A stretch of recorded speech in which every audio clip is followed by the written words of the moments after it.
سکتا کہ یہ اگر مجھے ایم ایل اے نہ بناتے تو ہو سکتا ہے میری سیاست بھی نہ ہوتی.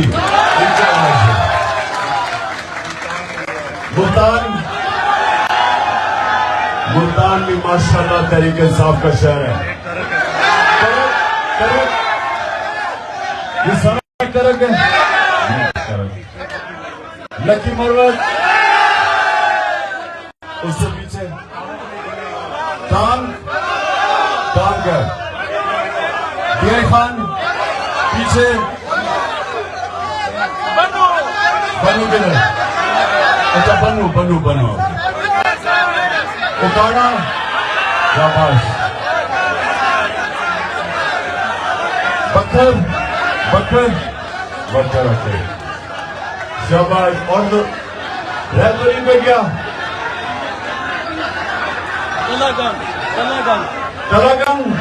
تلاگنگ شاباش. بیٹھ جائیں آپ سارے پلیز.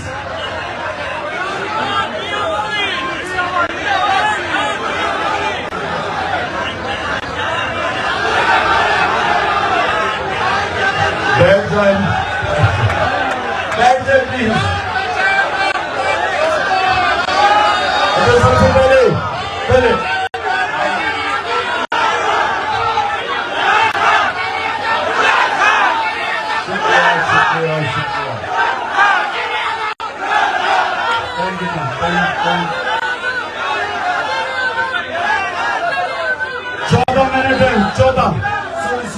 چودہ منٹ ہے. میں 12 منٹ آپ سے بات کروں گا اور اس کے بعد 2 منٹ اللہ سے ہم دعا کریں گے کیونکہ قبولیت روزے سے پہلے دعا کی سب سے زیادہ ہے.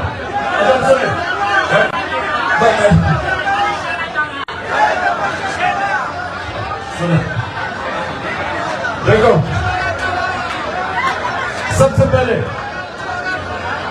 جتنی آپ خاموشی کریں گے اتنی آپ میری بہتر بات سن سکیں گے. خاموشی آپ.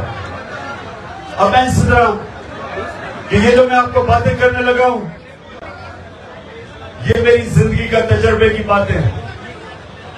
میں جو آج آپ کو اپنے دین اسلام کی بات کروں گا میں ایک عالم نہیں ہوں لیکن میری زندگی میرے دین نے کیسے بدلی وہ اس کی میں آپ سے بات کروں گا کیونکہ آپ میرے بچوں کی طرح.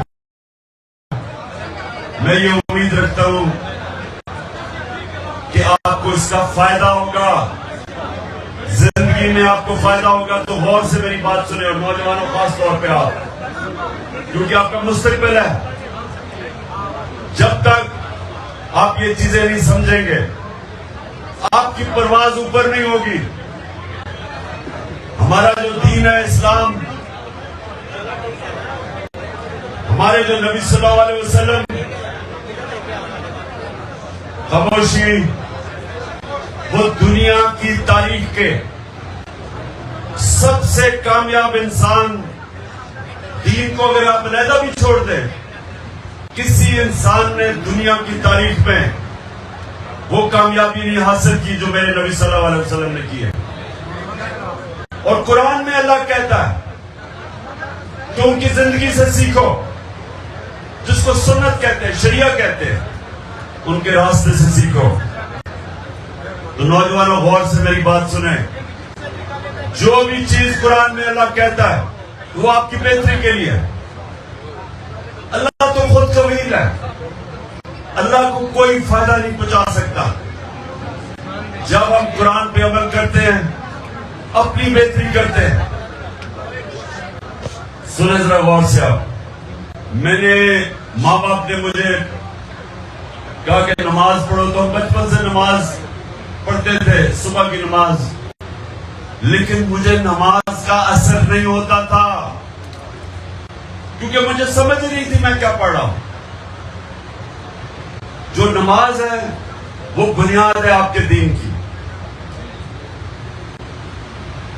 نماز کا جب تک آپ کو سمجھ نہ آئے کہ آپ پڑھ کیا رہے ہیں آپ کو فائدہ ہی نہیں ہو سکتا اس کا. آپ کا جو دین ہے وہ ایک انسان کو اشرف المخلوقات بنانے کے لیے اللہ کی سب سے عظیم مخلوق پہلے انسان کا مقام سمجھ جائیں. اللہ نے جب فرشتوں کو کہا کہ انسان کے سامنے جھکو، اور ابلیس نے کہا کہ میں نہیں جھکتا، یہ مٹی کا میں آگ کا ہوں، تو اللہ نے کیا کہا تھا؟ اللہ نے کہا تھا کہ تمہیں بھی نہیں پتا، فرشتوں کو کہتا اللہ کہ میں نے انسان کو کتنی صلاحیت دی ہے، اور ہم انسانوں کو بھی نہیں پتا کہ اللہ نے کتنی صلاحیت دی ہے. وہ صلاحیت نکلتی کیسے؟ انسان اللہ کی سب سے بڑی مخلوق بنتا کیسے؟ جب وہ نماز کو سمجھتا ہے، جو 5 وقت آپ کو اللہ کہتا ہے پڑھو. آپ نماز میں اللہ سے صرف ایک چیز مانگتے ہیں کہ اللہ مجھے ان کے راستے پہ لگا جن کو تو نے نعمتیں بخشی، ان کے راستے پہ نہیں جو تباہی کے راستے پہ چلے گئے. یہ سمجھ لیں آپ نے، صرف ایک چیز آپ اللہ سے مانگتے ہیں، باقی آپ اللہ کا شکر کرتے ہیں، اس کی آپ صرف بیان کرتے ہیں کہ وہ سب سے رحمان اور رحیم ہے، معاف کرنے والا خدا ہے، اور وہ مالک یوم الدین انصاف کرنے والا ہے. لیکن مانتے آپ ایک چیز ہے کہ اللہ مجھے ان کے راستے پہ لگا جن کو تو نے نعمتیں بخشی. اور وہ سب سے زیادہ، وہ کون سا انسان تھا جس کو اللہ نے سب سے زیادہ نعمتیں بخشی؟ کون تھا وہ؟ محمد مصطفیٰ صلی اللہ علیہ وسلم، جن کو واحد انسان قرآن میں اللہ اپنا حبیب کہتا ہے، جس سے اللہ پیار کرتا تھا. جس سے اللہ پیار کرے اس کو کیا چیز کی ضرورت ہے؟ وہ سب سے عظیم انسان بن جاتا ہے. ویسے ایک کتاب لکھی ہوئی ہے، کسی انگریز نے، مائیکل ہارٹ اس کا نام ہے، اسے کتاب لکھی ہے کہ دنیا کے 100 سب سے گریٹسٹ مین، سب سے عظیم لوگ، نمبر 1 پہ ہمارے نبی صلی اللہ علیہ وسلم. کیونکہ کسی نے، وہ مسلمان نہیں ہے لیکن وہ یہ دیکھتا ہے کہ کسی انسان نے وہ چیز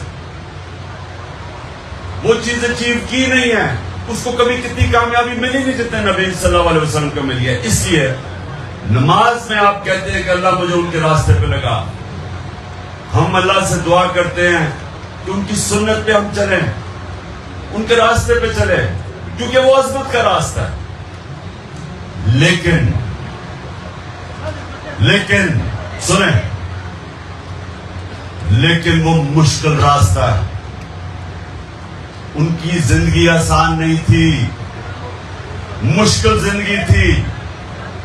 اللہ نے اپنے حبیب کو جب رائے حق پہ لگایا، جب نبوت دی، تو 13 سال اس سب سے مشکل وقت سے اپنے حبیب کو گزارا، جس سے اللہ سب سے زیادہ پیار کرتا تھا.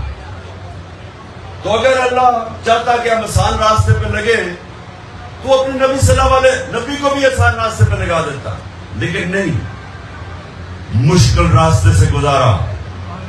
کیونکہ مشکل راستہ جو ہے وہ انسان کو طاقتور کرتا ہے. آپ ابھی کوئی نعرہ نہیں، کیونکہ آپ نے 7 منٹ رہ گئے اس کی، یہ سننا میری بات. اللہ نے انسان کو بنایا کیسے؟ انسان جب ایک بھاری ویٹ اٹھاتا ہے تو اس کا بازو تکڑا ہو جاتا ہے، وہ بازو کو استعمال نہیں کرتا، بازو ختم ہو جاتا ہے. سب سے بڑی طاقت آپ کا ذہن ہے. جب آپ مشکلوں کا سامنا کرتے ہیں آپ کو سب سے بڑی ذہنی طاقت ملتی ہے، وہ جسمانی طاقت سے زیادہ ذہنی طاقت ہے. تو مشکل راستے سے کبھی ڈرا نہ کرو. میں اگر اچھا کھلاڑی بنا تھا تو میں سب سے زیادہ محنت کرتا تھا، میں پریکٹس کرتا تھا، ورزش کرتا تھا، ٹریننگ کرتا تھا، سب سے زیادہ کرتا تھا. اس لیے کامیابی ملی. میرے سے زیادہ ٹیلنٹڈ کھلاڑی تھے، لیکن میں ان سے آگے اس لیے نکل گیا کہ ٹیلنٹ نہیں، میں محنت ان سے زیادہ کرتا تھا، مشکلوں کا سامنا کرتا تھا، بڑا بڑا چیلنج لیتا تھا. کمزور ٹیمیں آتی تھیں. 1-2 دفعہ پاکستان میں انہوں نے کمزور ٹیمیں، میں جب کیپٹن تھا میں نے کہا میں نہیں کھیلتا، کسی اور کو کیپٹن بنا دو. کیونکہ اچھی میں سے باقی کبھی بھی آسان راستہ لے کے کوئی عظیم آدمی نہیں بنا. مشکل راستہ آپ کو بڑا